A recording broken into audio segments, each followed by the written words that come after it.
সুপ্রিয় দর্শক শ্রোতা, আসসালামু আলাইকুম। আপনাদের সবাইকে স্বাগত জানাচ্ছি স্কলার আলাপের অনুষ্ঠানে।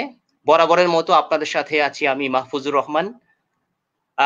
লিংক উইথ এর নিয়মিত আয়োজন স্কলার আলাপের ৩য় পর্বকে যিনি আলোকিত করবেন তিনি আমাদের সম্মানিত অতিথি ডক্টর এখলাস হোসেন, যিনি যুক্ত হচ্ছেন ইউনাইটেড স্টেটস অফ আমেরিকা থেকে। ডক্টর এখলাস হোসেন বর্তমানে কর্মরত আছেন একজন অ্যাসোসিয়েট প্রফেসর হিসেবে অরেগন ইনস্টিটিউট অফ টেকনোলজিতে। এছাড়া উনি আরো অনেক ইনস্টিটিউশনের সাথে জড়িত আছেন।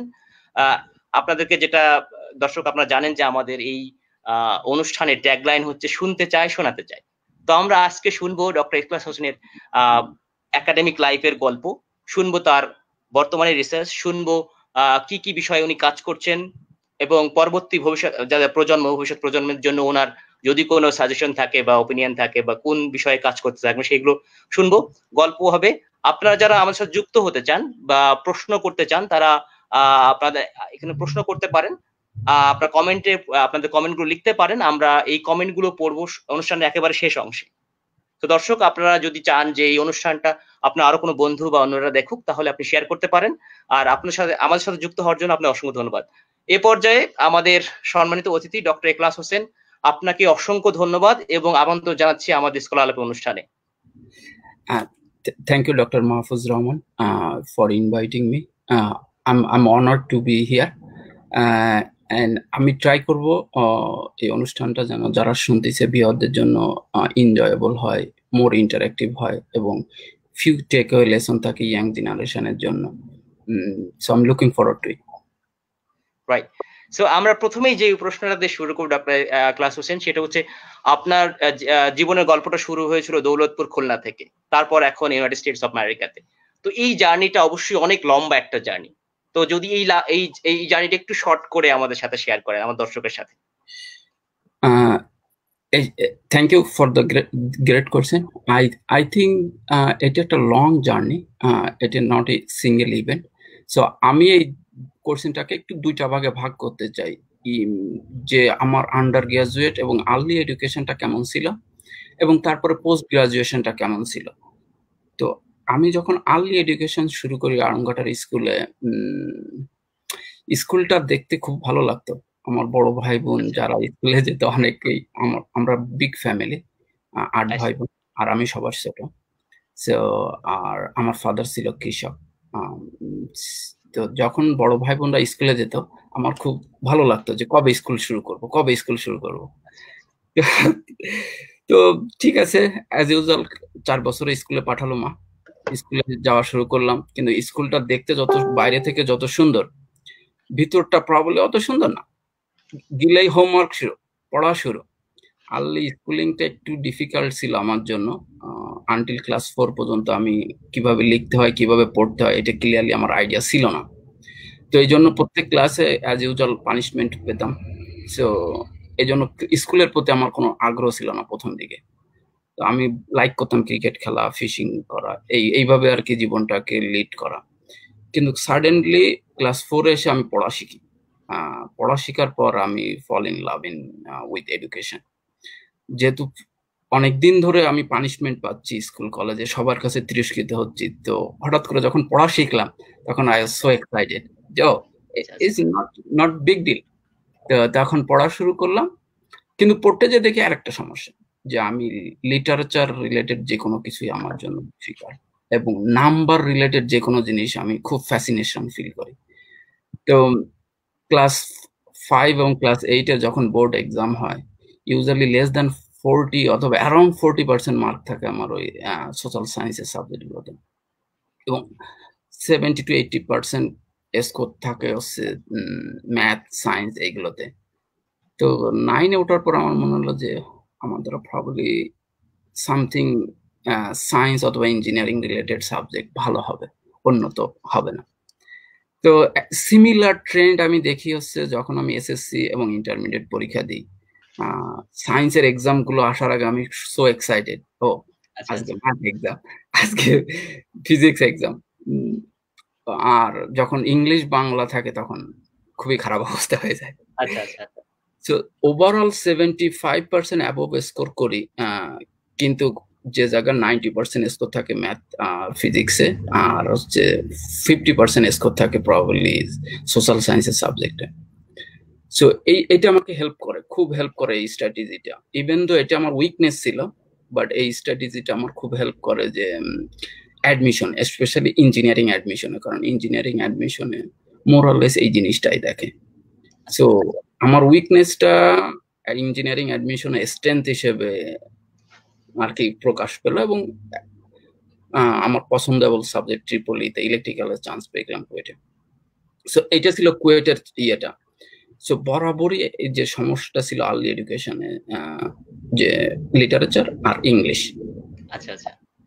তো যখন কুয়েটের ইলেকট্রিক্যালে চান্স পাই, তখন মনে করি এখন তো একটা ভালো ইউনিভার্সিটি, সরকারি ইউনিভার্সিটিতে চান্স পাইছি, ইলেকট্রিক্যালে চান্স পাইছি, প্রবলি আর কোনো সমস্যা আমার জীবনে আসবে না। এখন মনে হয় walk in a park, easy life হবে, সাকসেসটা বাই ডিফল্ট আসবে।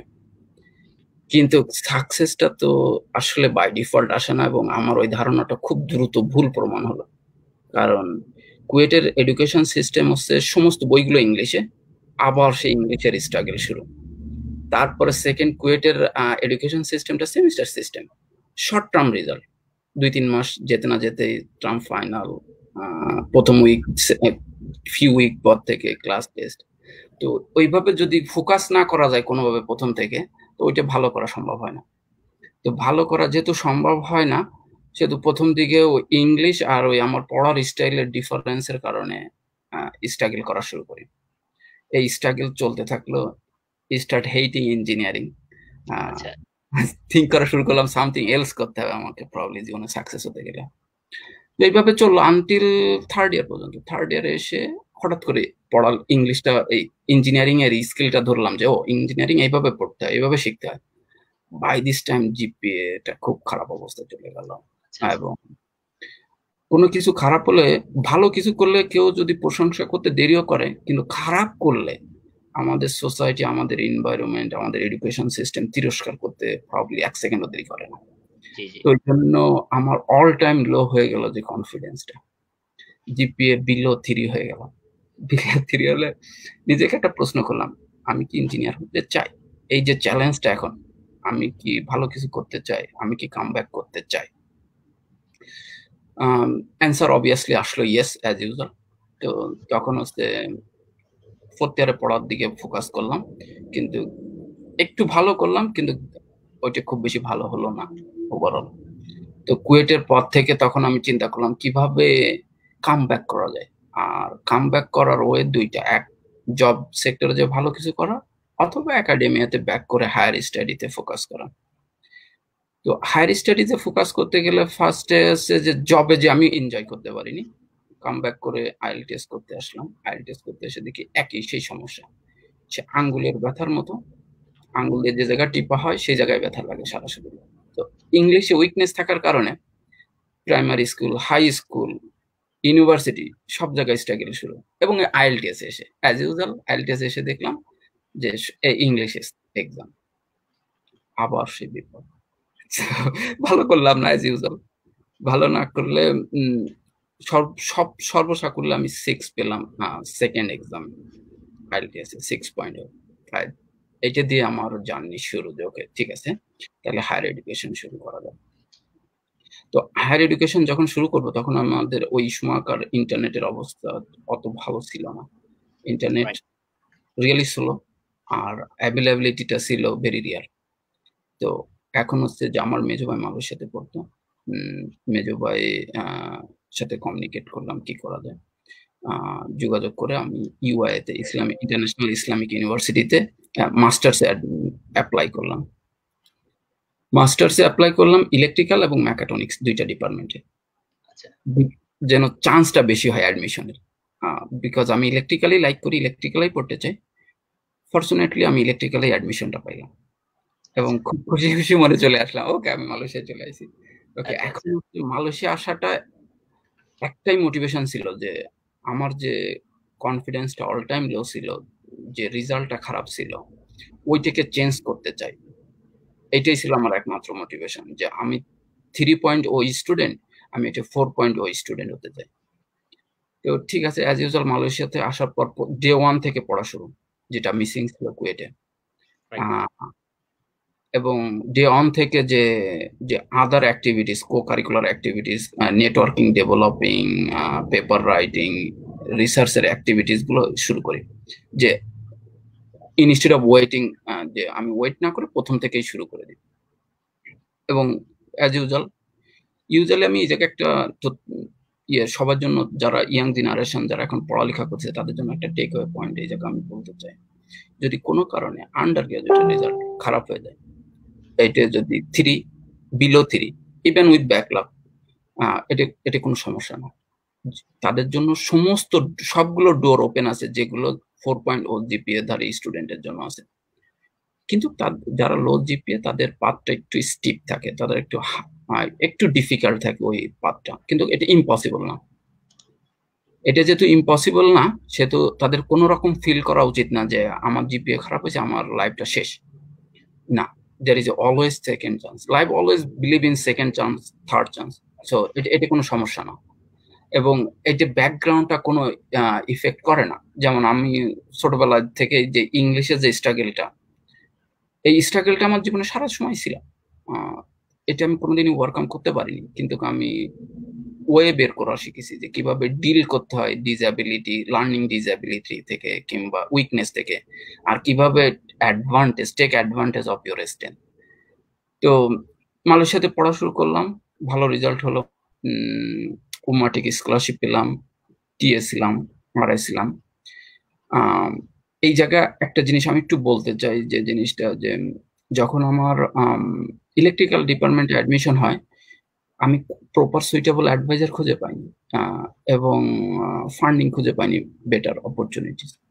তো আমাকে মেকাট্রনিক্স ডিপার্টমেন্টে মুভ করতে হয়। ইনিশিয়ালি আমি সো স্যাড ছিলাম, যেহেতু ইলেকট্রিক্যালটা আমার আসলে সবচেয়ে ফেভারিট সাবজেক্ট। আমি ইলেকট্রিক্যাল ইঞ্জিনিয়ার হিসেবে বলতে প্রাউড ফিল করি, কিন্তু মেকাট্রনিক্সে যাব, মেকানিক্যাল, সামটাইম ইলেকট্রিক্যালের স্টুডেন্টের একটা ভুল ধারণা থাকে, মেকানিক্যাল প্রবলি লিটিল আর কি, electrical probably little better subject than mechanical. কিন্তু ইঞ্জিনিয়ারিং এ আসলে এসব কিছু না। All engineering are equal. তো ওইটাও একটা ভুল ধারণা হলো। ইলেকট্রিক মেকাট্রনিক্স ইঞ্জিনিয়ারিং পড়তে এসে রইসুদ্দিন স্যারের সাথে পরিচয় হলো। স্যারের অসাধারণ গাইডেন্স, অসাধারণ মোটিভেশন হেল্প করলো।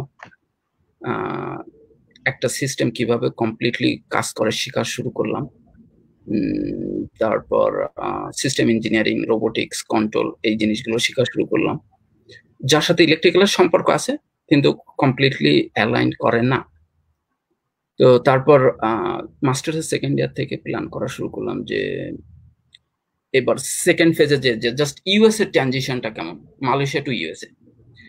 এই ট্রানজিশনটা প্রবলি মাস ইজিয়ার ছিল compare to Bangladesh to Malaysia. কারণ যখন বাংলাদেশ থেকে আমি মালয়েশিয়াতে আসার ট্রাই করি, তখন আমার জিপিএ ছিল লো, আমার কো-কারিকুলার অ্যাক্টিভিটিস অলমোস্ট 0, কনফিডেন্স ছিল লো। কিন্তু মালয়েশিয়াতে আসার পর আমার ফান্ডিং ছিল, আমার রেজাল্ট ভালো ছিল, আমার পাবলিকেশন ছিল, আমার স্কলারশিপ ছিল, সো অল পজিটিভ। সো এই জন্য মালয়েশিয়া থেকে আমার ইউএসএ তে আসার জার্নি এটা অত বেশি পেইনফুল ছিল না। সেকেন্ড ইয়ার থেকে জিআরই প্ল্যান করা শুরু করি। জিআরইতে এসে দেখি একই সমস্যা, পৃথিবী মোটামুটি সব জায়গায় একই সমস্যা, অ্যাজ ইউজুয়াল ইংলিশ, সিরিয়াস টাইপের ইংলিশ ভার্বালে। এখন আবার চিন্তা করছি কিভাবে বাইপাস করা যায়, কিভাবে একটা শর্টকাট টেকনিক বের করা যায়। শর্টকাট টেকনিক চলে আসলো ইয়েতে, যখন ব্লগ গুলো পড়লাম, বড় ভাইদের রিকমেন্ডেশন পড়লাম। একটা জিনিস আরেকটা জিনিস আমি শিখলাম যে ফার্স্টে যে কোনো জিনিস যদি কেউ চায়, ইয়াং জেনারেশন, তাদের নিজেদের ট্রাই করে যদি সে পারে, ভেরি গুড, আলহামদুলিল্লাহ। আর যদি না পায়, গেট হেল্প, যে জানে, যে এক্সপার্ট, তার হেল্প চাও। কুড বি সে বিজি থাকতে পারে। এখন আমাদের সো মেনি এক্সপার্ট আছে রাইট নাও এই অ্যাডভান্স টেকনোলজির দুনিয়াতে। বড় ভাই থাকতে পারে, টিচার থাকতে পারে, ওয়েব অথবা ওয়েবসাইট ব্লগ এগুলো থাকতে পারে, ইউটিউবার থাকতে পারে যারা অনেক ইউজফুল ভিডিও বানায়, তারপর অনলাইনে ফ্রি কোর্স গুলো থাকতে পারে। So many option we have. তারপর যখন হচ্ছে আমি হচ্ছে ওই সমস্ত হেল্প গুলো নিয়ে দেখলাম যে কিছু ইউনিভার্সিটি অ্যালাউ করে যে অনলি ভার্বালের স্কোর, অনলি কোয়ান্ট ম্যাথের সাইটের স্কোরটা দেখে অ্যাডমিশনের জন্য। তো যখন ম্যাথের সাইট স্কোর দেখে তখন তো আমি ইন গেম। তখন আমি পড়া শুরু করলাম। ওকে, অ্যাজ ইউজুয়াল ম্যাথটা কমপ্লিটলি পড়লাম, ইংলিশটা কমপ্লিটলি স্কিপ করলাম। ইংলিশে বিলো অ্যাভারেজ স্কোর পেলাম, ম্যাথে এক্সেপশনাল স্কোর পেলাম। এই দিয়ে হয়ে গেল অ্যাডমিশন, হয়ে গেল ফান্ডিং। ফান্ডিংটা পেতে সাধারণত দুইটা জিনিস ইফেক্টিভলি কাজে লাগে। একটা হচ্ছে জিপিএ কাজে লাগে, কিন্তু যখন কোনো প্রফেসর কাউকে আরে দিবে, এখন আমি ভালো করে বুঝি তার ওই আরেটা আসে কোনো একটা স্পেসিফিক ফান্ড থেকে, তখন তাকে গ্যাম্বলটা অথবা রিস্কটা নিতে হয়। আমি যে স্টুডেন্টটাকে ফান্ডটা দিব, এই মানিটা আমার ওয়েস্ট হবে কিনা, আর অথবা স্টুডেন্টটা কাজটা তুলে দিতে পারবে কিনা। জি জি। এই স্টুডেন্ট কাজটা তুলতে পারবে কিনা এটার উপর ডিপেন্ড করে স্টুডেন্টের স্কিলের উপর, নট জিপিএ। সো এই জন্য দেখে যে এই প্রজেক্ট কিংবা এই রিলেটেড কাজে তার অভিজ্ঞতা আছে কিনা। তো ওই সময় যখন আমি উইসকনসিনে অ্যাপ্লাই করি পিএইচডি প্রোগ্রামে, তখন আমার ওই রিসার্চের এক্সপিরিয়েন্সটা থাকায় আমার অ্যাডমিশন এবং ফান্ডিংটা হলো।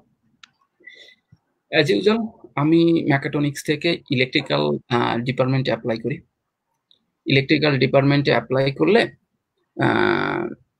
চলে আসি ইলেকট্রিক্যাল অ্যাডমিশন নিয়ে। সেম প্রবলেম ফেস করি ইনিশিয়ালি পিএইচডি লাইফে। ভালো সুপারভাইজার এবং ফান্ডিং না থাকা ইলেকট্রিক্যালের। তখন যখনই আমি কোনো সমস্যায় পড়ি, অ্যাজ ইউজুয়াল আমি গো ব্যাক করি ড্রয়িং টেবিলে, যে থিঙ্ক করি যে আমার কি কি অপশন ওপেন আছে, ইনস্টেড অফ স্যাড কিংবা যে ফিল ডাউন না হয়ে আমি থিঙ্ক করি যে আমার অপশন কি, ইভেন দো আমি স্টাক, আমার রোড ব্লক আছে, আমার এখন কি কি অপশন আছে। এবং আমি অলওয়েজ লিখতে পছন্দ করি, ওকে আমার option A B C D, এখন আমি অপশন ওতে স্টাক হয়ে আছি, তাহলে আমার অপশন এ বি সি কি কি আছে।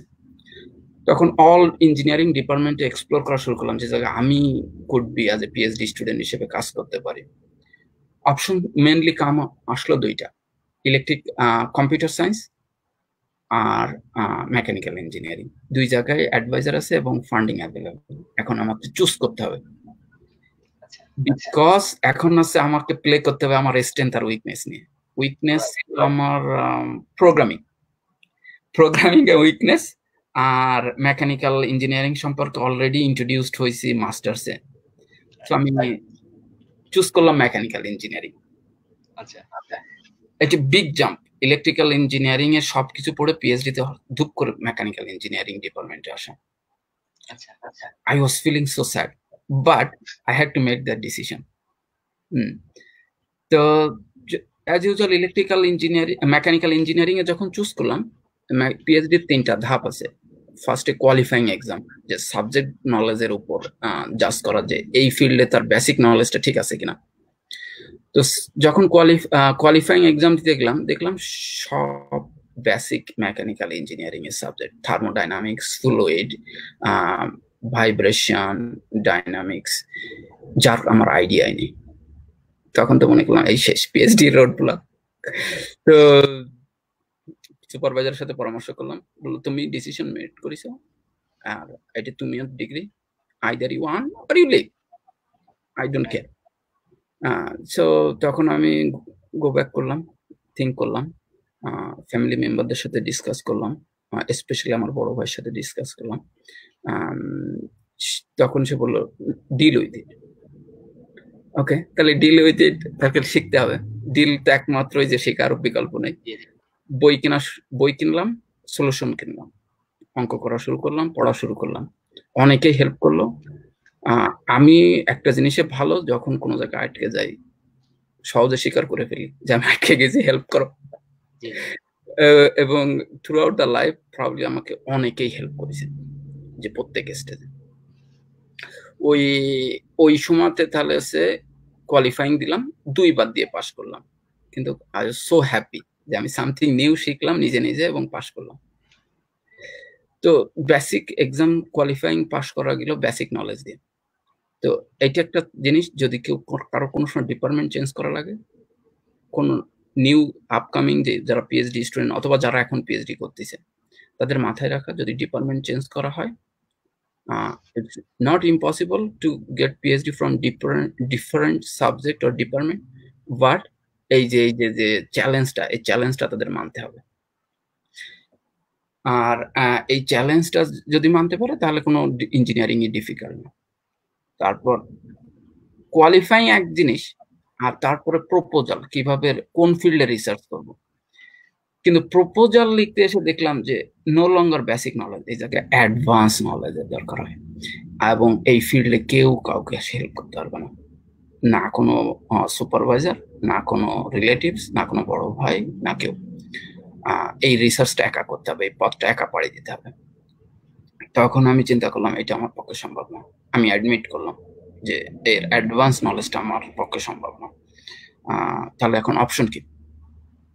গো ব্যাক করলাম। অপশন এ, আন্ডার গ্রাজুয়েটে কন্ট্রোল সিস্টেম ছিল, মাস্টার্সে কন্ট্রোল সিস্টেম ছিল, মেকানিক্যাল ইঞ্জিনিয়ারিং এ কন্ট্রোল সিস্টেম আছে। আর রিনিউয়েবল এনার্জি এমন একটা ফিল্ড যে জায়গায় বোথ ইলেকট্রিক্যাল মেকানিক্যাল কাজ করতে পারে। তো এই দুটোকে কম্বাইন করলাম, একজন সুপারভাইজার রাখলাম ইলেকট্রিক্যাল থেকে, আরেকজন সুপারভাইজার রাখলাম মেকানিক্যাল থেকে, রেখে প্রপোজাল ডিফেন্স দিলাম। প্রপোজাল ডিফেন্স যেহেতু ইলেকট্রিক্যাল এবং মেকানিক্যালের দুইজন প্রফেসর, তাদের ক্রাইটেরিয়া ছিল দুই রকম। অ্যাজ ইউজুয়াল প্রপোজালে আবার ফেল করলাম। ফেলটা মনে হলো আমার গার সাথে লেগেই আছে, ট্যাগের সাথে। তো সেকেন্ড টাইম আবার দেওয়া লাগলো, আবার দিয়ে তখন পাস করলাম। তো পাস করলাম। এই করতে করতে যেহেতু কোয়ালিফাইং দুইবার, প্রপোজাল দুইবার দেওয়া লাগছে, আমার অনেক টাইম চলে গেছে পিএইচডিতে।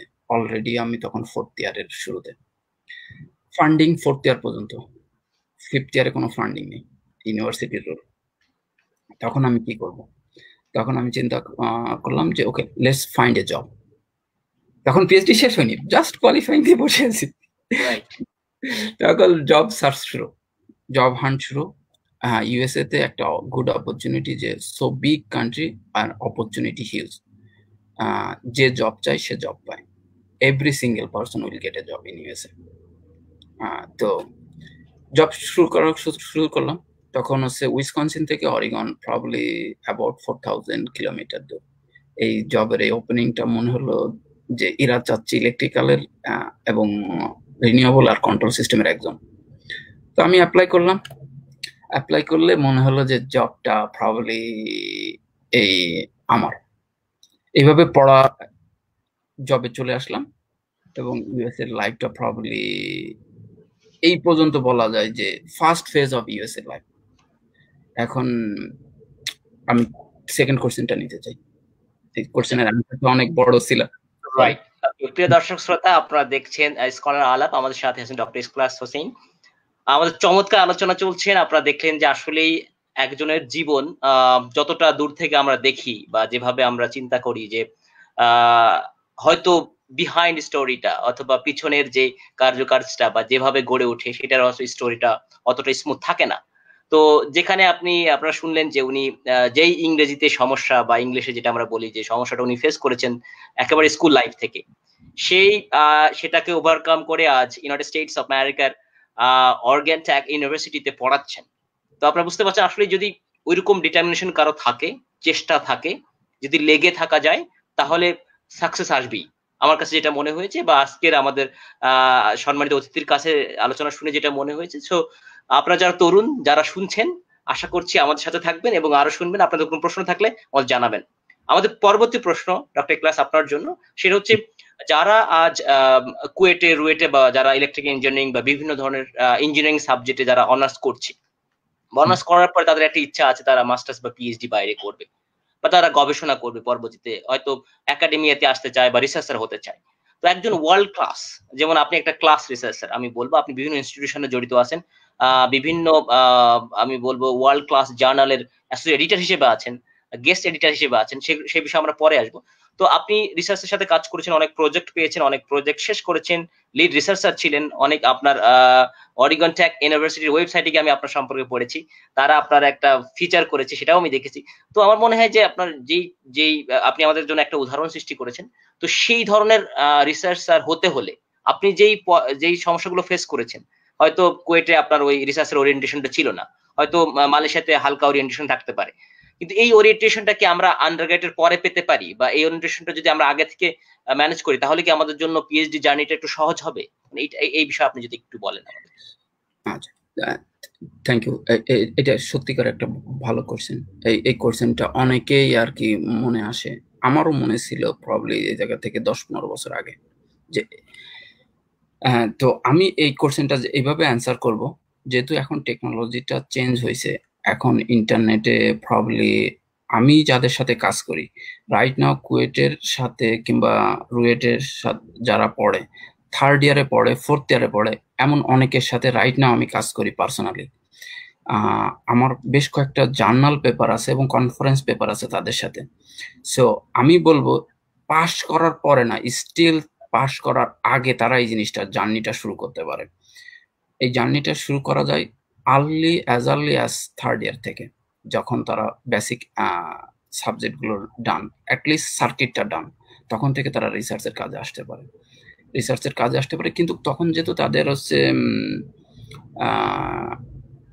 এক্সপিরিয়েন্সটা ভালো থাকে না, প্রবলি যদি কোনো বড় ভাইয়ের সাথে, কোনো ফ্যাকাল্টির সাথে কিংবা তাদের ইনস্টিটিউটের ফ্যাকাল্টির সাথে যদি কাজটা শুরু করতে পারে, এটা গ্রেট ইনিশিয়েটিভ।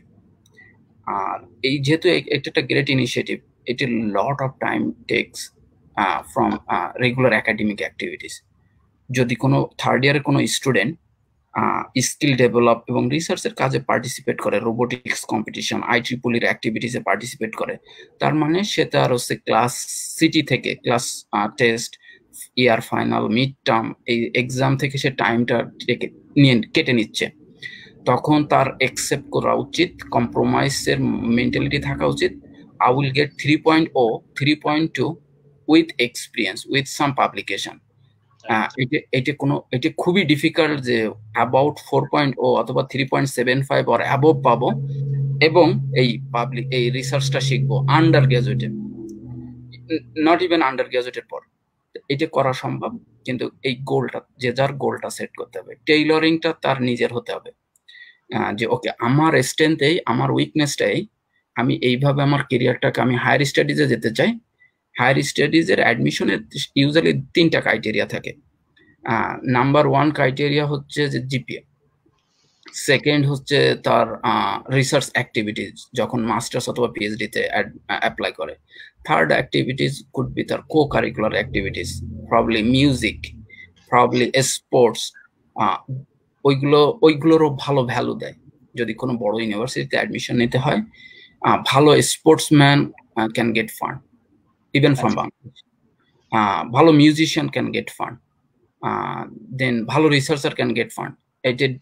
এর ম্যাট্রিক্সটা, ডিসিশন ডাইনামিক্সটা সিঙ্গেল ফ্যাক্টরের উপর ডিপেন্ড করে না, এই 3টা ফ্যাক্টরের উপর ডিপেন্ড করে। সো যদি কেউ সেকেন্ড ফ্যাক্টর পাবলিকেশনে ফোকাস করতে চায়, রিসার্চটা শিখতে চায়, অবভিয়াসলি তার ফার্স্ট ফ্যাক্টরটা অত পাওয়ারফুল হবে না। আমার সাথে একটা দুটো স্টুডেন্ট যারা কাজ করে, কিছু স্টুডেন্টের জিপিএ 3.7, যারা আন্ডার গ্রাজুয়েটের পরে কাজ করে, উইথ 0 রিসার্চ এক্সপিরিয়েন্স। আর কিছু স্টুডেন্টের GPA 2.9, 3.1 with significant research experience, probably few journal paper অথবা ফিউ কনফারেন্স পেপার। সো আমি বলবো, যেহেতু হায়ার স্টাডিজে ফোকাস করে, তাহলে পাবলিকেশনে তাদের ফোকাস করা উচিত। কারোর কো কারিকুলার অ্যাক্টিভিটিস যদি থাকে, কোনো আউটসাইড স্কিল থাকে, প্রবলি আমাদের দেশে ওইটাকে এন্টারটেইন করে না ফ্যামিলি থেকে, যে গান শিখতেছিস কি দরকার, ক্রিকেট খেলতেছিস কি দরকার, ফুটবল খেলতেছিস এটা কি দরকার, এটা ওয়েস্ট অফ টাইম। আমি বলবো না, আমি বলবো যে যদি সে স্কিলফুল হয়, কুড বি তার ওই স্কিলটাই তাকে টেনে নিয়ে যাবে জীবন। সো এই জায়গা হবিটার, যে ড্রয়িং, যারা ভালো ড্রয়িং করে, এর কোনোটা স্কিল প্রবলি আমার নেই, না মিউজিকের স্কিল, না ভালো স্পোর্টসের স্কিল, না ড্রয়িং এর স্কিল, বাট যার এই স্কিলগুলো গোল্ড, এই স্কিলগুলো থাকলে জীবনে যে কোনো জায়গায় কাজে লাগে, যে কোনো জায়গায়, আইদার একাডেমিক লাইফে অর ইন্ডাস্ট্রিতে। সো আমার লং স্টোরি শর্ট, যারা এখন আন্ডার গ্রাজুয়েট ইঞ্জিনিয়ারিং স্টুডেন্ট অথবা সদ্য পাশ করেছে, হায়ার স্টাডিতে আসতে চায় অথবা ফিউচার একাডেমিয়াতে থাকতে চায়, প্রবলি নিজের স্ট্রেংথ আর উইকনেসের উপর বেস করে তার রুব্রিক, তার ইয়েগুলো সে কিভাবে এটা অ্যাচিভ করতে চায় সেটা অর্গানাইজ করা। এটা কি শুধু জিপিএ দিয়ে, আর বোথ জিপিএ অ্যান্ড পাবলিকেশন, আর সাথে জিপিএ প্লাস যে কোনো আদার স্কিল। হ্যাঁ, এইভাবে আমি আর কি ট্রান্সলেট করতে চাই। আচ্ছা, আমাদের পরবর্তী প্রশ্ন হচ্ছে যে শুধু ইঞ্জিনিয়ারিং এর জন্য নয়, ইন জেনারেল আমাদের যারা তরুণ প্রজন্ম আছে, আপনারা জানেন যে আমাদের দেশে হয়তো অনেকেই পড়াশোনা শেষ করে চাকরি পাচ্ছে না, বা যে যে পরিমাণ চাকরির মানে সুযোগ আছে তার থেকে অনেক বেশি পরিমাণ আমাদের গ্রাজুয়েট আছে। তো একটা হতাশা বা ফ্রাস্ট্রেশন কাজ করছে সামহাও তাদের ভিতরে। সেই তরুণদের জন্য ইন জেনারেল যদি আপনি বলেন, কোন ইঞ্জিনিয়ারিং ব্যাকগ্রাউন্ড না বা কোনো ব্যাকগ্রাউন্ড, ইন জেনারেল তরুণদের যদি ড্রিম, যে কোনো ড্রিম যদি সাকসেসফুল করতে হয়, বা if they wish to get their dream done, তো কোন জিনিসটা, কোন সিঙ্গেল ফ্যাক্টরটা আপনি মনে করেন যে একেবারেই দি মোস্ট ইম্পর্টেন্ট, সেটা থাকলে একটা মানুষের পক্ষে একটা জায়গায় পৌঁছানো সম্ভব? আচ্ছা, এই যে যে যে কথাগুলো আমি মাত্র বললাম, এটি ইঞ্জিনিয়ারিং এর এক্সাম্পল হিসেবে বললাম, but could be apply for all sector. কিন্তু আমি যদি বলি যে দ্য মোস্ট ইম্পর্টেন্ট ফ্যাক্টর, যেহেতু কারোর ল্যাঙ্গুয়েজের সমস্যা থাকতে পারে, কারোর নাম্বারিং এর সমস্যা থাকতে পারে, কারোর রাইটিং এর সমস্যা থাকতে পারে, এভরি সমস্যা ক্যান বি সলভ যদি কেউ হার্ড ওয়ার্ক করে এবং ডেডিকেশনটা ধরে রাখে।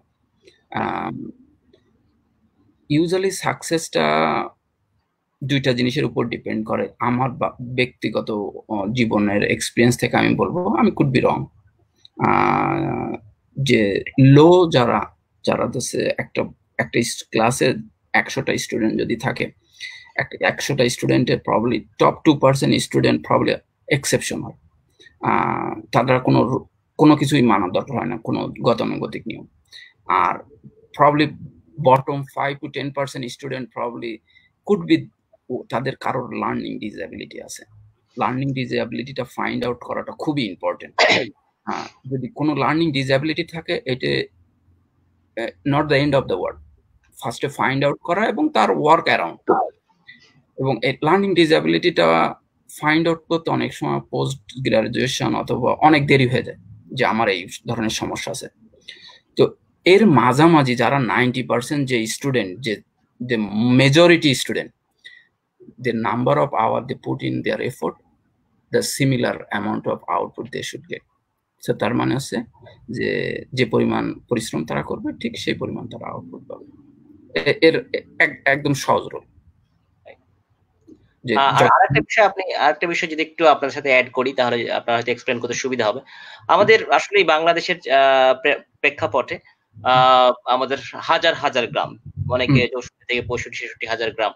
তো এই গ্রামে আমাদের বিশাল একটা অংশ যারা আমরা পড়াশোনা করছি, তাদের সবাই ব্যাকগ্রাউন্ড কিন্তু আসলে হয় মধ্যবিত্ত পরিবার, বা আমাদের পরিবার হয়তো তাদের এডুকেশন সম্পর্কে আইডিয়া নেই, অথবা আমাদের বাবারা শিক্ষিত না। আমাদের কিন্তু পরিবার থেকে যেই সাপোর্টটা পাওয়া দরকার, সেটার বিশাল একটা অংশ, আমি বলবো 60 থেকে 70% মানুষ আমার দেশে যারা আছে, বা আমাদের দেশে যারা গ্রাজুয়েট হচ্ছে, তাদের কিন্তু পরিবার কোনো ডিসিশন মেক করতে পারে না। তারা কিছু হেল্প করতে পারে না একাডেমিকে। তারা কিন্তু বলতে পারে না যে তুমি এই বিষয়ে রিসার্চ করো। হয়তো 5% এর বাবা মারা হয়তো সেই ক্যাপাবিলিটি তাদের আছে। সেই জায়গা থেকে আপনার একটা মানুষ একেবারে অজপাড়া গ্রাম থেকে, বা একেবারে কৃষকের ফ্যামিলি থেকে যদি কেউ উঠে আসতে চায়, তাদের জন্য আপনার কি পরামর্শ থাকবে, যে তাদের পক্ষে কি সম্ভব, বা কোন জিনিসের প্রতি ফোকাস দিলে তারা হয়তো এই জিনিসগুলো ওভারকাম করতে পারবে? এটা রিয়েলি একটা গ্রেট কোশ্চেন। এটা আসলে টাইম, এখন এই প্রশ্নটার উত্তর অনেকের জানা উচিত। আমি এইভাবে প্রশ্নটার অ্যান্সার করব, যে প্রশ্নটার অ্যান্সার কুড বি 2 ভাগে ভাগ হয়। এক হচ্ছে যে যদি ফ্যামিলির কেউ শিক্ষিত না থাকে, কিংবা 2-1 জন শিক্ষিত থাকে, কিংবা গ্রামেরই অনেক গ্রাম আছে, সেই গ্রামে কেউ প্রপার শিক্ষিত না, কেউ মাস্টার্স করা না কিংবা পিএইচডি করা না, no idea how to come outside of Bangladesh.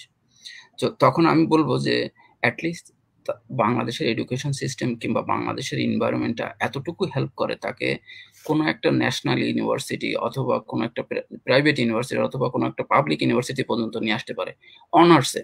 Could be management, business, human science, অথবা ইঞ্জিনিয়ারিং, অথবা মেডিকেল। এই পর্যায়ে আসার পর আই থিঙ্ক একটা স্টুডেন্টের এতটুকু সেলফ এডুকেটেড করা উচিত যে এর পরবর্তী ফেজটা কি।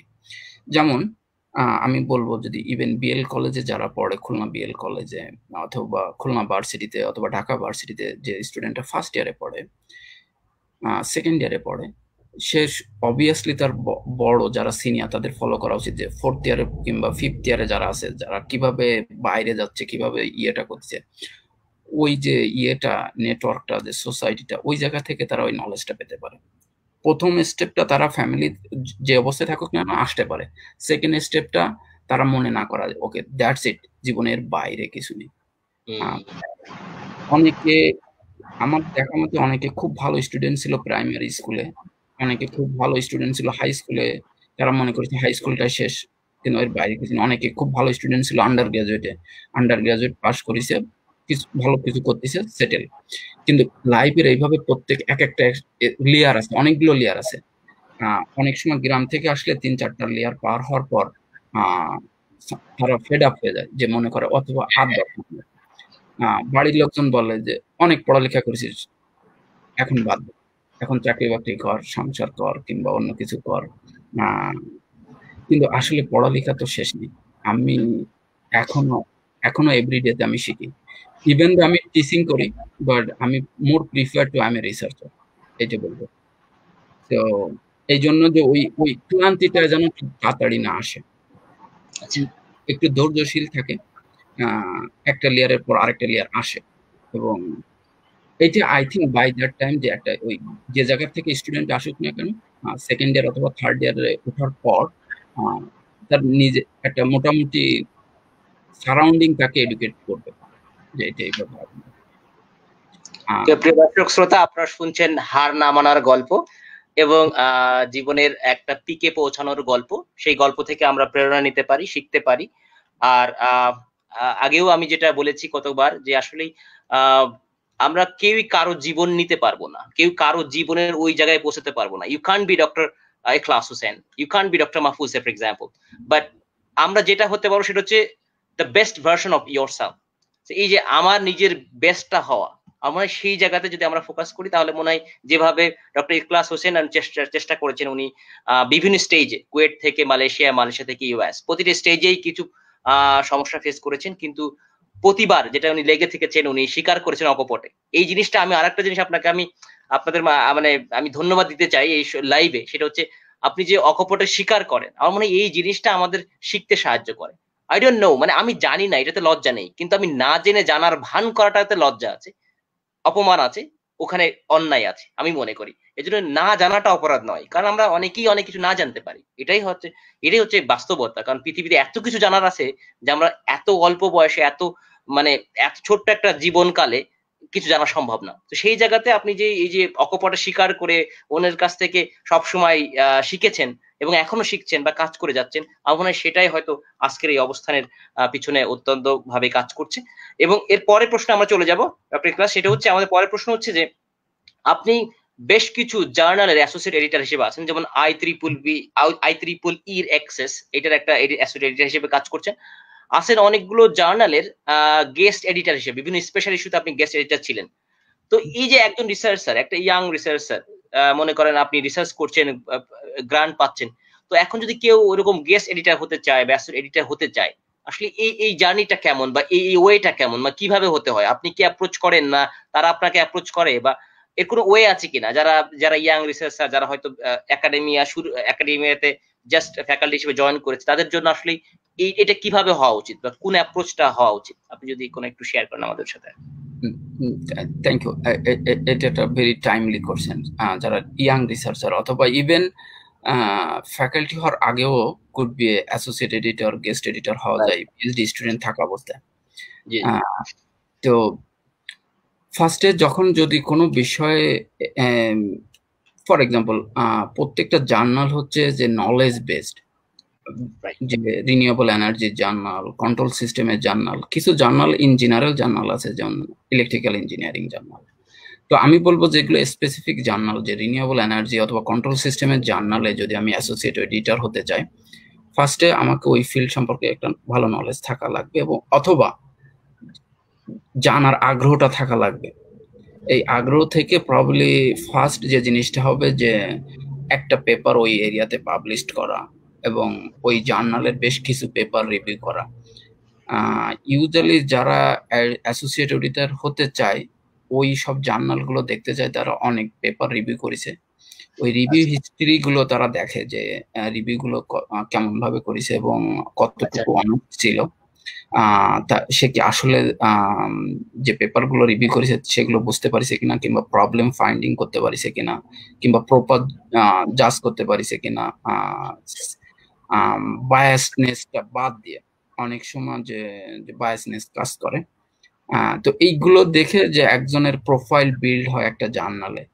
তারপরে এক পর্যায়ে যে তখন দুইটা ওয়ে হতে পারে। এক, সে নিজ থেকে এডিটর ইন চিফকে মেল করতে পারে যে আমি তোমার জার্নালে স্পেশাল সেশন অথবা স্পেশাল ইস্যু অর্গানাইজ করতে চাই এই টপিকের উপর, অথবা এডিটর ইন চিফ ও ইমেল করে। মানে আমার ক্ষেত্রে দুটো হয়েছে। আমি কিছু কিছু জার্নালে, বড় বড় জার্নালগুলোতে আমি নিজে ফার্স্টে অ্যাপ্রোচ করেছি, ওরা বলেছে ওদের টাইম লাগবে, ওরা রিভিউ করবে এবং আমার রিকোয়েস্টটা পরে এন্টারটেইন করবে।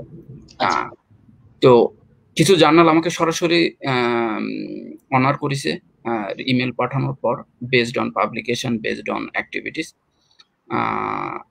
আর কিছু জার্নালে আমি রিকোয়েস্ট করেছি। সো এটা কুড বি টু ওয়ে হতে পারে।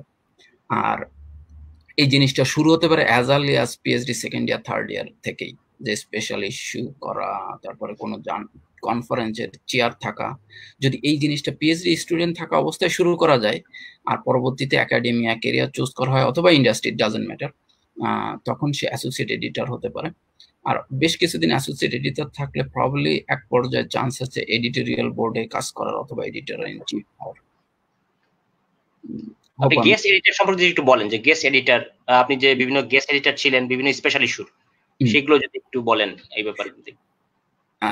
সোফার যে গেস্ট এডিটর হিসেবে আমি যখন ছিলাম তখন হচ্ছে ওরা একটা এরিয়া জানতে চাইতো যে রিসেন্ট ট্রেন্ড অথবা রিসেন্ট যে চেঞ্জটা আসতেছে, কিংবা মার্জিং টেকনোলজি নিয়ে রিনিউয়েবল এনার্জির যে ফর এক্সাম্পল যে second life battery, second life application of A battery, যে ব্যাটারিগুলো এর পরে কোথায় যাবে, যে ইভিতে যে ব্যাটারিগুলো ব্যবহার করা হয়, এই ইভির এই ব্যাটারিগুলো কোথায় যাবে, এই যে ফাইন্ডিংস গুলো, এইগুলো নিয়ে অনেক সময় এই এটা করতে চাই, স্পেশাল ইস্যুটা করতে চাই। তো আমার কাছে ওরকম একটা রিকোয়েস্ট আসে, বেসড অন ওই রিকোয়েস্ট আমি তখন আর কি একটা প্রপোজাল লিখি। প্রপোজাল লিখলে ওরা ইভ্যালুয়েট করে, কিছু কারেকশন দেয়, ইভেনচুয়ালি এটা আর কি অনলাইনে আসে। আর যখন অনলাইনে আসে তখন ওই স্পেশাল ইস্যুতে যদি কোনো পেপার কেউ সাবমিট করে, তখন যার স্পেশাল ইস্যু সে আর কি অ্যাসোসিয়েট এডিটর হিসেবে আর কি অ্যাক্ট করে, সে পেপারগুলো রিভিউ করে, সে প্রপার রিভিউয়ার ফাইন্ড আউট করে, রিভিউয়ারদের ক্রিটিসাইজ অথবা রিভিউ অনুসারে সে ফাইনাল ডিসিশনটা মেক করে। এবং এই জায়গাতে অনেক ফ্যাক্টর ডিপেন্ড করে, যে আমি যদি অ্যাসোসিয়েট এডিটর, স্পেশাল ইস্যুর অ্যাসোসিয়েট এডিটর থাকি এবং আমি ফেভার দিই বেসড অন আমার পরিচিত নেটওয়ার্ক এবং অন্যদের, তখন প্রবলি এটা ফুল অ্যাসোসিয়েট এডিটর হতে ওই ইম্প্যাক্টটা পড়ে, যে আমি কিভাবে মানে নিউট্রালি হ্যান্ডেল করলাম, কিভাবে পেপারগুলো ডিল করলাম, এগুলো খুব ইম্পর্টেন্ট। তো একবার সাধারণত স্পেশাল ইস্যুর যদি অ্যাসোসিয়েট এডিটর হওয়া যায়, সুন এনাফ অফিসিয়ালি অ্যাসোসিয়েট এডিটর হিসেবে অ্যাপয়েন্টমেন্ট করে ওই সব জার্নাল থেকে অথবা অন্য কোনো জার্নাল থেকে। আর এইগুলো হচ্ছে রিসার্চের প্রবলি প্রফেশনাল সোসাইটির একটা one of the most prestigious activities. আপনি আমরা আরো দেখলাম যে সেটা হচ্ছে আপনি অনেকগুলো রিসার্চ গ্রান্ট পেয়েছেন। হ্যাঁ, বেশগুলো রিসার্চ গ্রান্ট পেয়েছেন এবং বেশ প্রেস্টিজিয়াস এবং বেশ ভালো একটা অ্যামাউন্টের রিসার্চের কাজও আপনি শেষ করে ফেলেছেন। তো জানতে চাচ্ছিলাম যে আসলে ইউনাইটেড স্টেটস এর এই প্রেক্ষিতে বা টেকনোলজির এই কাটিং এজ রিসার্চ, যেখানে আপনার ইউনাইটেড স্টেটস এ লাইক মোর দ্যান 3000 ইউনিভার্সিটি আছে, সেখানে তো ডেফিনেটলি কম্পিটিটিভ আপনার কোনো ফান্ডিং পাওয়া বা সেগুলো নিয়ে কাজ করা বা শেষ করা, এবং আপনি অনেক স্টুডেন্টকেও ফ্যাসিলিটেট করছেন আপনার ফান্ডিং থেকে। এই ফান্ডিং গুলো কিভাবে আপনি পেয়েছেন, এবং আপনি যে রিনিউয়েবল এনার্জিতে কাজ করছেন, কাটিং এজ রিসার্চ করছেন, তো এগুলো আসলে আপনার এই রিসার্চ দ্বারা আমাদের বাংলাদেশের বা আমাদের বাংলাদেশি স্টুডেন্টের বা কারো কোনো সুযোগ বা এগুলো আসবে কিনা বা সুযোগ আছে কিনা, বা এগুলোতে যদি কেউ কাজ করতে চায় আপনার এরিয়াতে, তাহলে কোন বিষয়ে কাজ করা উচিত, বা আপনার যদি কোনো ফিউচার ডাইরেকশন থাকে? Thank you. এটা একটা গ্রেট বড় হয়ে কোয়েশ্চেন। গেল প্রশ্নটা। জি, জি, জি। আমি ফার্স্টে বলবো যে কিভাবে গ্রান্টটা হান্ট করতে হয়। Right, right. ফ্যাকাল্টির ইউএসএ ফ্যাকাল্টির job probably the most important task কিভাবে ফান্ড আনতে হয়।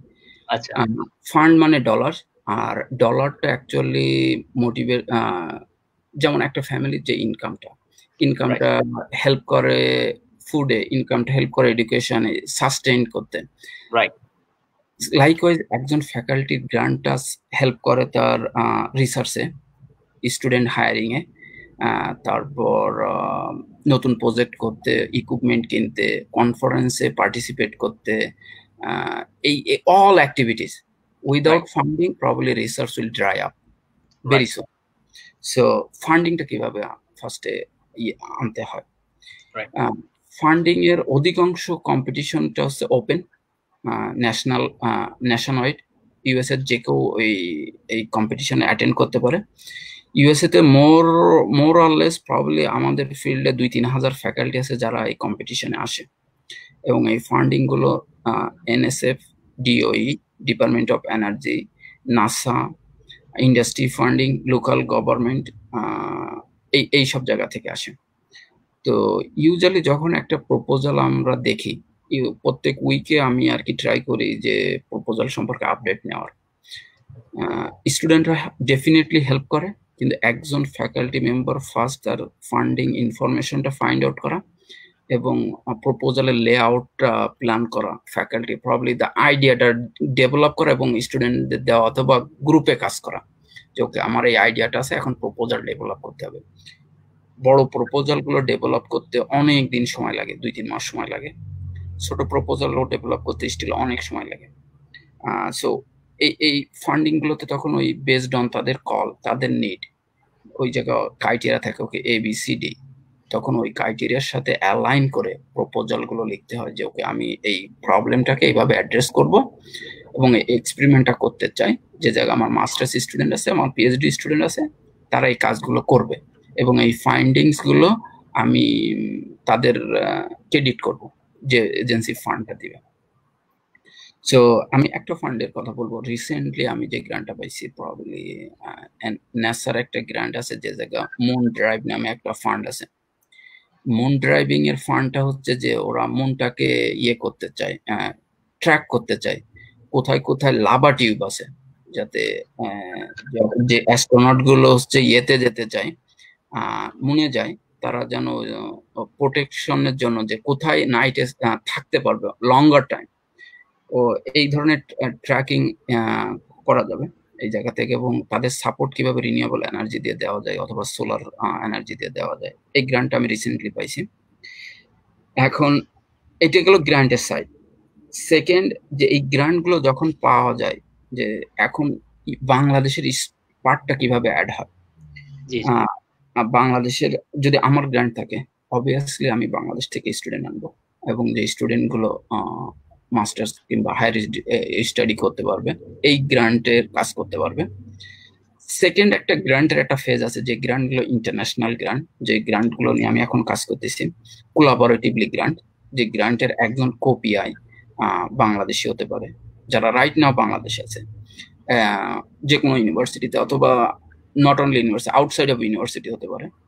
তখন ওই ফান্ডের পাইলট প্রজেক্টটা একটা ইউএসএ তে চলতে পারে, যে একটা ডেভেলপড কান্ট্রিতে এই অ্যানালাইসিসটা কিভাবে হবে। যেমন রিনিউয়েবল এনার্জি যদি ইউএসএ তে হয়, সেটা হচ্ছে যে প্রজেক্টটা হবে সেটা মোর লাইকলি তাদের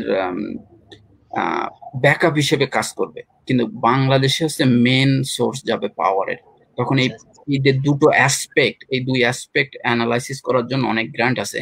এই গ্রান্ট গুলো যদি পাওয়া যায়, তখন দুই দেশের ফ্যাকাল্টিরা, দুই দেশের রিসার্চাররা কাজ করতে পারে এবং তারা পাইলট করতে পারে যে কোনো জায়গায়, উইন্ড টারবাইন, সোলার অথবা ইলেকট্রিক্যালের যে কোনো প্রজেক্ট, রোবোটিক্স এর প্রজেক্ট করতে পারে। তখন হচ্ছে কি দুই দেশের লোকই উপকৃত হতে পারে, দুই দেশের রিসার্চার ডেভেলপ হতে পারে, দুই দেশের সায়েন্স অ্যান্ড টেকনোলজি ডেভেলপ হতে পারে। এইগুলো করতে যে জিনিসটা হবে, যে এডুকেশন গ্যাপটা আছে ইউএসএ আর বাংলাদেশের, এডুকেশন গ্যাপটা হয়তো তারা ওভারকাম করতে পারে। ডক্টর ক্লাস আরেকটা জিনিস আমি জানতে চাইবো, যারা অনার্স করেছেন বা মাস্টার্স করে ফেলেছেন বাংলাদেশে, বিভিন্ন আমাদের রুয়েট বুয়েট কুয়েট অনেক জায়গায় আছে, এছাড়াও বিভিন্ন ইভেন জাতীয় বিশ্ববিদ্যালয়ও আছে, বিভিন্ন পাবলিক বিশ্ববিদ্যালয় আছে আমাদের। তো যারা অনার্স মাস্টার শেষ করে পিএইচডি করতে চাচ্ছেন, তাহলে একটা রিকোয়ারমেন্ট কিন্তু বা একটা জিনিস আমাদেরকে রাখতে হবে মাথায়, সেটা হচ্ছে প্রপোজাল খুব ইম্পর্টেন্ট। তাহলে আপনি যে প্রপোজাল গুলো লিখে বিভিন্ন ফান্ডিং পাচ্ছেন, এই প্রপোজাল গুলো আপনি কিভাবে করেন, মানে এই প্রপোজাল গুলো করতে আপনি আসলে কি ধরনের পড়াশোনা করেন, বা কোনো কি শর্টকাট বা কোনো ধরনের কোনো ইয়ে আছে যে একটা স্টুডেন্ট এই স্ট্র্যাটেজি ফলো করে হয়তো একটা ইনিশিয়াল প্রপোজাল তৈরি করতে পারবে, সেটা দিয়ে হয়তো বিভিন্ন প্রফেসরের সাথে যোগাযোগ করতে পারে যে আমি এই বিষয়ে কাজ করেছি। এখন প্রপোজালটা কিভাবে লিখবো, কিভাবে শুরু করব, এটা হচ্ছে আমাদের কিন্তু ওই বাংলাদেশ বিভিন্ন এটা মানে আনফরচুনেটলি বাট ইটস ট্রু, সেটা হচ্ছে যে আমাদের ওই ট্রেনিং গুলো কিন্তু নেই বাংলাদেশে, যে আপনার ওই রিসার্চের বিষয়গুলো। সেক্ষেত্রে একজন যদি ইন্ডিভিজুয়ালি যদি সে মানে সেলফ মোটিভেটেড হয়ে করতে চায়, হ্যাঁ, অ্যাপার্ট ফ্রম দ্য সিস্টেম, তাহলে আসলে তার কি করা উচিত, বা আর্টিকেল পড়তে হবে, বা কি করতে হবে, কি কি জিনিস মানে কিভাবে ফোকাস করলে হয়তো সে একেবারে কাটিং এজ রিসার্চ একটা প্রপোজাল তৈরি করতে পারবে, যেটা হয়তো পিএইচডির জন্য অনেক প্রফেসররাই পছন্দ করবে, বিশেষ করে ইউএস এর কনটেক্সটে। আচ্ছা, আমি এটা একটা গ্রেট কোশ্চেন। এই কোশ্চেনটা হচ্ছে যে সমস্যাটা হচ্ছে প্রপোজালটা আর্লি এজে লেখাটা শেখা খুবই চ্যালেঞ্জিং। আমি ব্যক্তিগতভাবে প্রপোজাল লেখা শুরু করি একাডেমিতে এসে। তার মানে এটাই না যে বাংলাদেশ থেকে প্রপোজাল লেখা যাবে না, তার মানে এটাই না যে আন্ডার গ্রাজুয়েট পাস করে কিংবা পড়ার সময় কিংবা মাস্টার্সের সময় প্রপোজাল লেখা যাবে না। ওইটা আমি করিনি, কিন্তু অন্য কেউ করতে পারে, এবং এখন অনেকেই করতেছে। তো এই প্রপোজাল গুলো যদি বাংলাদেশ থেকে লিখে নিজের ফান্ডিংটা সিকিউর করতে হয়, 2-3 টাইপের প্রপোজাল আছে। একটা হচ্ছে যে এডুকেশন প্রপোজাল, অনেক ছোট ছোট অর্গানাইজেশন কিংবা বড় অর্গানাইজেশন এডুকেশন ফান্ড দেয়, যে জায়গা থেকে $20,000 যে এডুকেশন এক্সপেন্সেস, ওই এডুকেশন গ্রান্টটা যার থাকে সে ওই টাকা দিয়েই পড়তে পারে। আমি অনেককেই দেখেছি বাংলাদেশ থেকে মেডিকেল সাইডে প্রপোজাল লিখে ফান্ড পেয়ে এই জায়গায় এসে মেডিকেল কমপ্লিট করেছে। তারপর সেকেন্ড যে প্রপোজালটা আছে যে বিভিন্ন স্কলারশিপের প্রপোজাল, ওই প্রপোজাল গুলো হচ্ছে মোর লাইকলি জাস্টিফিকেশন যে কেন তোমাকে স্কলারশিপ দেওয়া হবে প্রপোজালটাই। ওকে, আমি আমার বেসড অন এই স্ট্রেংথ আমি এই প্রপোজালটা ডিজার্ভ করি। আর প্রপোজালটার যে জিনিসটা অলওয়েজ দেখে যে ব্রডার ইম্প্যাক্টটা কি, আমাকে যে ফান্ডটা দেওয়া হবে এই ফান্ডটা আসলে বড় ইম্প্যাক্টটা কোথায়, যে আজকে আমার এই ফান্ডটা দিয়ে আমি পিএইচডিটা কমপ্লিট করব, আমি গো ব্যাক করে হয়তো বাংলাদেশে কোনো একটা ইউনিভার্সিটি টিচ করতে পারি, অথবা কোনো একটা স্টার্টআপ বিজনেস করতে পারি, যে বিজনেসটা একটা প্রবাবলি একটা রিজন একটা কান্ট্রিকে ডেভেলপ করবে। এই বিগার ইম্প্যাক্টটা যদি দেখানো যায় প্রবাবলি প্রপোজালটা ভালো হয়। আর প্রপোজালটা লিখতে কি হেল্প করতে পারে, ফার্স্টে লেখার আগ্রহটা থাকা, so many background hour invest করা নলেজটা ডেভেলপ করার জন্য। ওই নলেজটা কোথায় পাওয়া যাবে? আর্টিকেলে, জার্নালে আর নিউজ পেপারে। এই প্রবলি আরেকটা জিনিস আমি বলবো যে সলিউশন গুলো মোস্ট অফ দ্য জিনিস অলরেডি আর কি ইনভেন্ট করা, এখন আমাদের হচ্ছে অ্যাপ্লিকেশন করতে হবে বিভিন্ন ওয়েতে। যে ফর এক্সাম্পল যে কোনো রিনিউয়েবল এনার্জিটা দুই ভাগে ব্যবহার করা যায়, এক ইনস্ট্যান্টলি ইলেকট্রিসিটি তৈরি করে অর স্টোর করে। তো এখন হচ্ছে এই যে অল্টারনেটিভ অপশনগুলো, এই স্টোর এনার্জিটা কুড বি হসপিটালে ব্যবহার করা যেতে পারে, ইমার্জেন্সি পাওয়ার, কুড বি পার্লামেন্টে ব্যবহার করা যেতে পারে, could B lot of application থাকতে পারে। তো ওই প্রপার অ্যাপ্লিকেশনটা যদি খুঁজে পাওয়া যায়, সায়েন্স আর টেকনোলজি, সায়েন্সটা অলমোস্ট এস্টাবলিশড, যে টেকনোলজিটা কিভাবে সায়েন্সটাকে অ্যাপ্লাই করা যায় কিভাবে বিভিন্ন টেকনিকে, ওই টেকনিকগুলো প্রবলি যে একটা আর্টিকেল পড়ে একটা আইডিয়াটা ডেভেলপ করা হলো, ওই আইডিয়াটা কিভাবে অন্য একটা অ্যাপ্লিকেশনে ব্যবহার করা যায়। তো এর ক্ষেত্রে একটা জিনিস বলবো, proposal writing A number of hours, যদি ইন টার্মস অফ আমি ডিফিকাল্টি লেভেল অথবা ইম্প্যাক্ট আমি যদি কম্পেয়ার করি, প্রবলি একটা কনফারেন্স 1, একটা journal 10 in terms of difficulty, একটা প্রপোজাল প্রবলি 100। সো এই নাম্বারটা মাথায় রাখা, যে 100 times difficult compared to a conference paper, 10 times difficult compared to a journal paper. তাহলে কি পরিমাণ টাইমটা ব্যাকগ্রাউন্ড স্টাডিটা করতে হবে, কারণ কম্পিটিশনটা হিউজ। পৃথিবীতে মনে হয় সবচেয়ে ডিফিকাল্ট কাজ অন্যর পকেটের টাকা নিজের পকেটে আনা। আর রিসার্চে প্রবলি এই একটা জায়গায়, যে জায়গা হচ্ছে টাকার সাথে রিলেটেড, মানি রিলেটেড, তো এই জন্য এই কাজটা একটু ডিফিকাল্ট। 5 বছর ধরে প্রবলি আমার 15-20টা প্রপোজাল অ্যাকসেপ্ট হয়েছে, এবং এই 15-20টা প্রপোজাল অ্যাকসেপ্ট হওয়ার পিছে আমার 1-150 প্রপোজাল লেখা, তার বেশি। যে 1-150 প্রপোজাল লিখতে হলে আমি জানি না আমার ওয়াইফ কিভাবে আমাকে টলারেট করে, বাট এটা খুবই খুবই টাইম ক্লিনিক্যাল।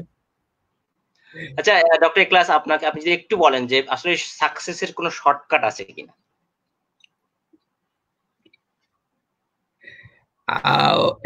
আমি চাই এই শর্টকাটটা যদি কেউ পায় আমার একটু জানাক। তো আসলে কোনো শর্টকাট নেই।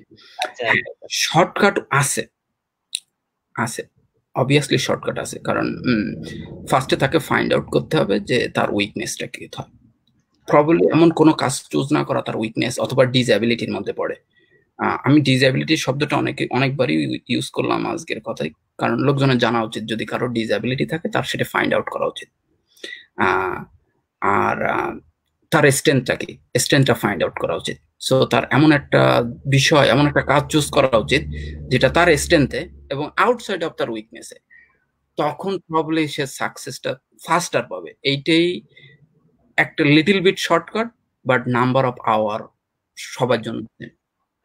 আপনি ক্লাস আসছেন, আমরা অনুষ্ঠানের একেবারেই শেষ পর্যায়ে। এই পর্যায়ে আমরা কিছু প্রশ্ন নেব এবং আপনার স্ক্রিনে দেখা যাবে প্রশ্নটা। রেজন হক প্রশ্ন করেছেন, class boy, how should I approach to the professor in the Wisconsin for PhD grant and fund or fund? যদি আপনি বলেন।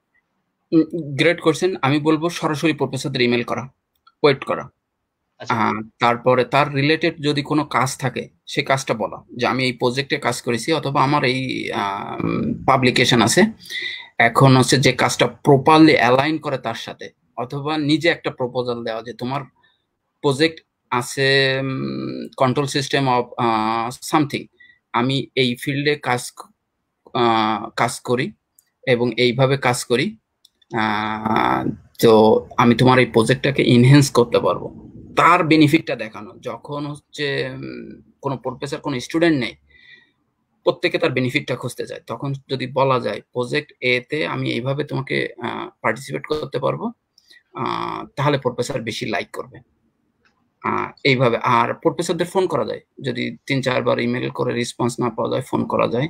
ইউজুয়ালি প্রফেসর যদি দেখে কোনো স্টুডেন্ট তার কাজে হেল্প করবে, প্রফেসর অলওয়েজ রিপ্লাই দেয়, হয়তো একবার না দিলে 2-3 বার। আর টাইমিংটা একটু ইম্পর্টেন্ট, যদি উইসকনসিন টাইম সকাল 8টা থেকে 10টার মধ্যে মেল করা যায়, উইকেন্ড বাদে মানডে টিউজডেতে, তখন ভালো রিপ্লাই পাওয়া যায়। আর একটা বিষয় আপনার ক্লাস, সেটা হচ্ছে আমরা যখন আমি ইমেল করবো প্রফেসরকে, তাই না, সেক্ষেত্রে ইমেলটা কেমন হতে হবে? মানে একটু যদি একটু বলেন যে এটা কি খুব শর্ট বা খুব ডিটেল, বা আসলে হয় কি আমাদের তো এরকম দেশ থেকে ওই কালচারটা খুব কম, আমরা ইমেল করার থেকে আমরা সবাই গিয়ে প্রফেসরকে দেখা করি, এরকম একটা ব্যাপার। আমাদের কিন্তু ইমেল করে অ্যাপয়েন্টমেন্ট নেয়ার কালচারটা কিন্তু কম বাংলাদেশের কালচারে। তো সেই জায়গা থেকে আসলে আমরা অনেক সময় বুঝি না যে আসলে একটা প্রফেসরকে বা ওই কালচারে কিরকম ইমেল হলে তারা রেসপন্স করে বা কিরকম ইমেলকে তারা পছন্দ করে। যদি আপনি যেহেতু আছেন ওই কালচারে, তো সে ওনারা কেমন ধরনের ইমেল পছন্দ করে? আমি বলবো ইউএস এর প্রফেসররা যখন কোনো স্টুডেন্ট নেয়, অনেক টাইম ইনভেস্ট করে স্টুডেন্টদের চুজ করার বিষয়ে। So email short and sweet হওয়া ভালো, কিন্তু মেন পয়েন্টগুলো, যে আমি এই জার্নালে কাজ করেছি, জার্নালগুলো অ্যাটাচ করে দেওয়া, অথবা এই কনফারেন্সে কাজ করেছি কল এইটা অ্যাটাচ করে দেওয়া, প্রজেক্টে কাজ করেছি প্রজেক্টে অ্যাটাচ করা। 1 পেজের সিভি হওয়া ভালো, জাস্ট 1 পেজ, এবং প্রজেক্ট রিলেটেড, যেগুলো জাস্ট তার জন্য ম্যাটার, অন্য সব জিনিসগুলো বাদ দিয়ে দেওয়া যায়। আর আরেকটা জিনিস অপশন, আমি ফান্ডিং এর সময় একটা জিনিস আমি আরেকটু বলবো, প্রফেসরদের ইমেলের সাথে যদি টোফেলের স্কোরটা, স্পিকিং এর স্কোরটা বলা যায় যে I am also capable to take teaching assistant, এটি হেল্প সিগনিফিকেন্টলি হেল্প করে, যে কারণ তখন প্রফেসর থিঙ্ক করতে পারে, ওকে আমার ফান্ডিং এর শর্ট থাকলে আমি স্টুডেন্টটাকে টিএ হিসেবে নিতে পারবো, স্টিল ওকে, টিআরএসএম ফান্ড। আর একটা বিষয় যেটা আপনি আজ অনেক বছর ধরে ইউনাইটেড স্টেটস অফ আমেরিকাতে রয়েছেন, তো সেই জায়গা থেকে আপনি অবশ্যই আপনার পিছনের জীবনটাকে দেখেন, বাংলাদেশে যে সময় ছিলেন ওই জীবনটাকে আপনি অবশ্যই দেখেন। তো আপনার কাছে কি মনে হয় যে কোন জিনিসটা আপনি বেটার করতে পারতেন যদি আপনার এই বুস্টটা এখন আসতো, যেই বুস্টটা আপনি এখন আসছে আপনার ভিতরে, আপনি what could have been done better? হ্যাঁ, কোনটা আরো ভালো করতে পারতেন, বা এই এই জ্ঞানটা যদি বা এই আন্ডারস্ট্যান্ডিংটা যদি আপনার তখন গ্রো হতো বাংলাদেশ থাকা অবস্থায়, তাহলে আপনি কোন জিনিসটা একটু ডিফারেন্ট ভাবে করতেন যেটা আপনি করতে পারেননি? আমি বলবো যে আমার কমিউনিকেশন স্কিলটা আমি ডেভেলপ করতাম ওয়ে আর্লি, অথবা যে কোনো একটা হার্ড স্কিল ডেভেলপ করতাম, আইডিয়ার প্রোগ্রামিং অথবা রাইটিং, যে কোনো একটা স্কিল।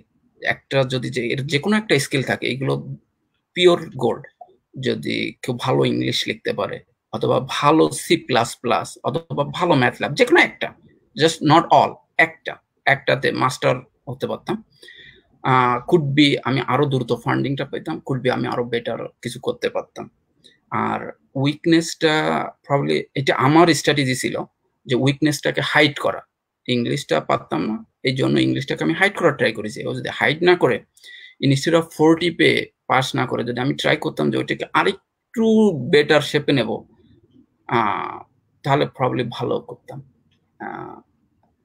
বাট স্টিল বলবো এটা আমার স্ট্র্যাটেজি ছিল, এবং I was happy about the strategy. তো প্রিয় দর্শক শ্রোতা, আপনারা দেখছেন স্কলার আলাপ। আমাদের সাথে আছেন ডক্টর ইখলাস হোসেন, যিনি যুক্ত হয়েছেন ইউনাইটেড স্টেটস অফ আমেরিকা থেকে। উনি অ্যাসোসিয়েট প্রফেসর হিসেবে আছেন অরিগন ইনস্টিটিউট অফ টেকনোলজিতে, এবং রিসার্চার হিসেবে আছেন ওয়ার্ল্ডের বিভিন্ন জার্নালের সাথে যুক্ত আছেন। তো আপনার যদি কোনো প্রশ্ন থাকে আপনারা আমাদেরকে কমেন্ট করতে পারেন, না হলে আমাদের আসলেই আমরা অনুষ্ঠানের একেবারে শেষ পরে চলে এসেছি।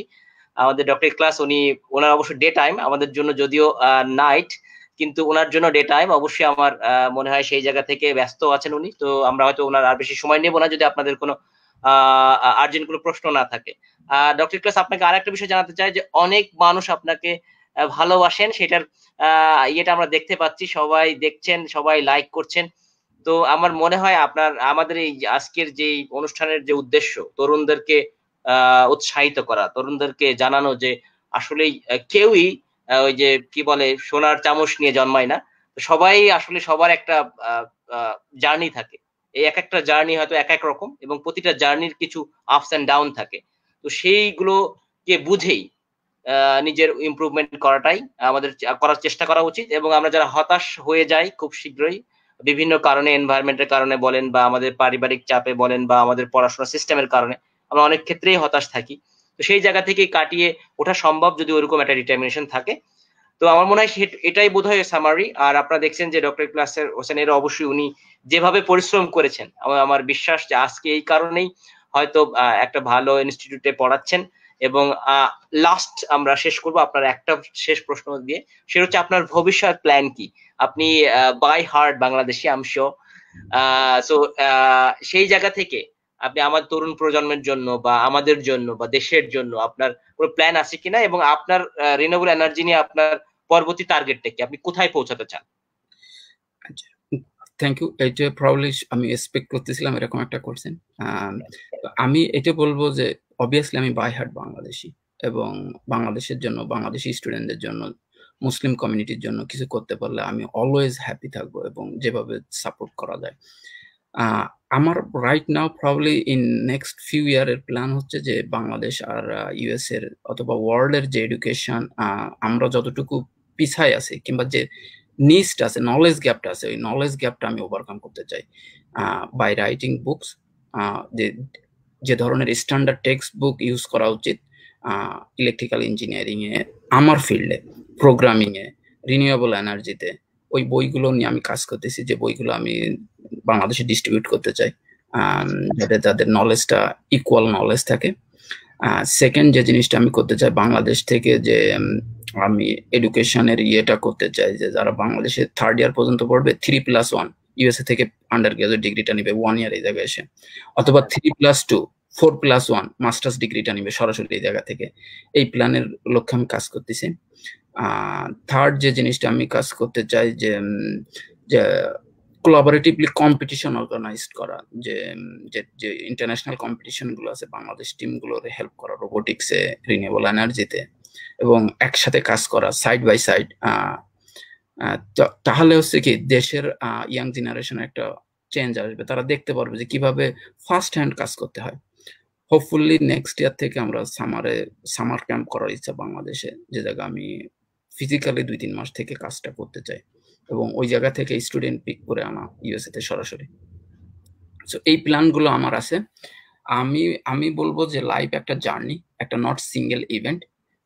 এই জার্নিটা হচ্ছে কিছুটা সাইন কার্ভের মতো, এর কখনো পিক আছে, কখনো জিরো আছে, কখনো লো পিক আছে। তো এক্স্যাক্টলি সেম, যখন লো পিকে আসা হয় যেন জিপিএ তে, কনফিডেন্সে, ফ্যামিলির সাপোর্ট থেকে যেন মনে না করে এটাই শেষ, এর বাইরে জীবন নেই। না, এর পরেও ভালো জীবন আছে।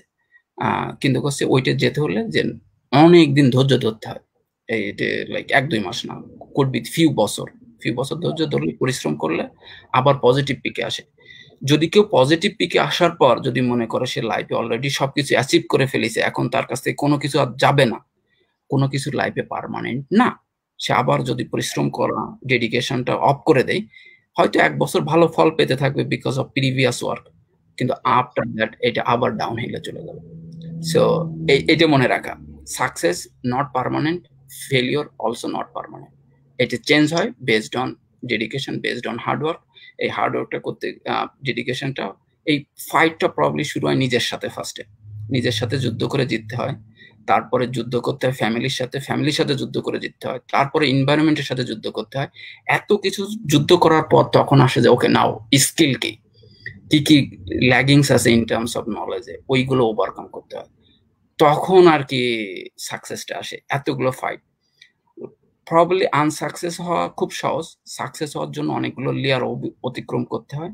এই জন্য সাকসেসটা so sweet, so rare to come, কিন্তু এগুলো আসে, যারা ধৈর্য ধরে তাদের প্রত্যেকের জীবনে আসে। আর একটা ছোট্ট প্রশ্ন একটু অ্যাড করব, সরি আপনাকে, যে আজকের আপনার এই জার্নিটা প্রথম থেকে শুরু পর্যন্ত, যেইটাকে আমরা অনেকেই সাকসেস বলছি, আপনি হয়তো সাকসেসে আরো টিকে উঠতে চান, আমরা দোয়া করি সের জন্য। তো এই সাকসেসের এই জার্নিটার জন্য যদি কাউকে আপনি ক্রেডিট দিতে চান, যাকে কখনো বলা হয়নি, এমন যদি কোনো মানুষ থাকে যাকে কখনো বলা হয়নি, বা অবশ্যই অনেক থাকতে পারে, যদি আপনি ক্রেডিট দিতে চান কাউকে বা কোনো ইনস্টিটিউশনকে, বা এই আমাদের এই অনুষ্ঠানের মাধ্যমে আপনি তাদেরকে ক্রেডিট দিতে পারেন, পৌঁছে যাবে ইনশাআল্লাহ তাদের কাছে। আমি শুধু বলবো যে যেহেতু অনেকগুলো, আমি not even half way in my success, এটুকু আমি বলবো। আমি আরো অনেক দূরে যেতে চাই, এটা জাস্ট জার্নি, যা স্টার্ট করেছি আমি। কিন্তু এর প্রত্যেকটা স্টেজে আমাকে অনেকে হেল্প করেছে এবং এদের নাম বললে খুবই ডিফিকাল্ট অনেকের, কিন্তু আমি কিছু নাম বলতে চাই। প্রথম যে আমাকে হেল্প করেছে সে হচ্ছে আমার মা, আল্লাহ তাকে বেহেশতে নসিব করুক, সেই দুনিয়াতে নাই। তারপর আমাকে যে হেল্প করেছে আমার বড় ভাই, তারপরে যার সাথে আমি ফ্রেন্ড হিসেবে ছিলাম সারা সময়, মেজো ভাই, যাকে আমি অলওয়েজ মিস করি, সে আমার পাশেই স্টেটে থাকে। তারপর অনেক সময় অনুপ্রেরণা ছোটদের কাছ থেকে আসতে পারে। আমার অনেক নিফিউ নিস আছে যাদের সাথে আমি তাদের ক্রেডিটটাও দিতে চাই, তাদের ভালোবাসা, তাদের বিশ্বাস। আর কিছু টিচার আছে যাদের নাম আমি বলতে চাই, যেমন মাস্টার্সের রইসুদ্দিন খান স্যার, যার অবদান আমি কোনোদিনই ভুলবো না। তারপরে আমার স্কুলের টিচার ছিল। ইউজুয়ালি আমি যখন স্কুলে কোনো টিচার চুজ করতাম, আমি চুজ করতাম যে আমার ইমিডিয়েট বড়, যে ডিফিকাল্টিটা জাস্ট ফেস করেছি। আমি ইন্টারমিডিয়েট ফার্স্ট ইয়ারে পড়ি, তার মানে ইন্টারমিডিয়েট যে মাত্র পাশ করেছে অথবা সেকেন্ড ইয়ারে পড়ে তার কাছে পড়া, এরকম একজন আছে মামুন ভাই, বাংলাদেশে, তাকে আমি ক্রেডিটটা দিতে চাই, সে আমাকে অনেক হেল্প করেছে। হায়াত স্যার নামে একজন টিচার আছে যে বাংলাদেশের খুলনাতে শাহপুরে প্রাইমারি স্কুলের টিচার, সে ফিজিক্সে পড়তো তখন সে আমাকে অনেক হেল্প করেছে।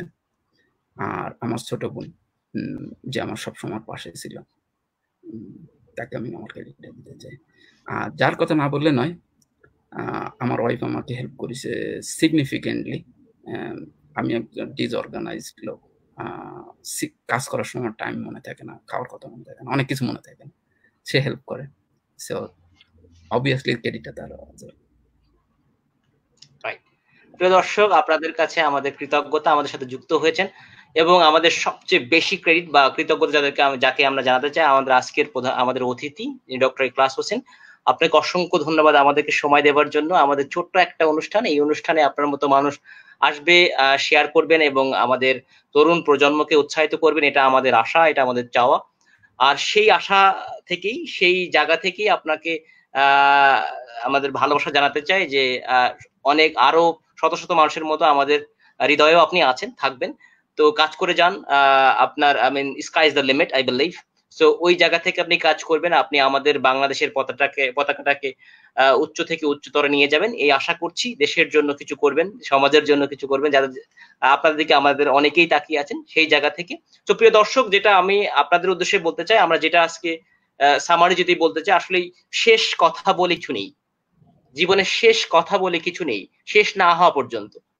তো এই জায়গা থেকে, যে কোনো জায়গা থেকে জীবনে শুরু হতে পারে, যে কোনো জায়গা থেকেই জীবনে শুরু হয়ে ভালো কিছু করা সম্ভব।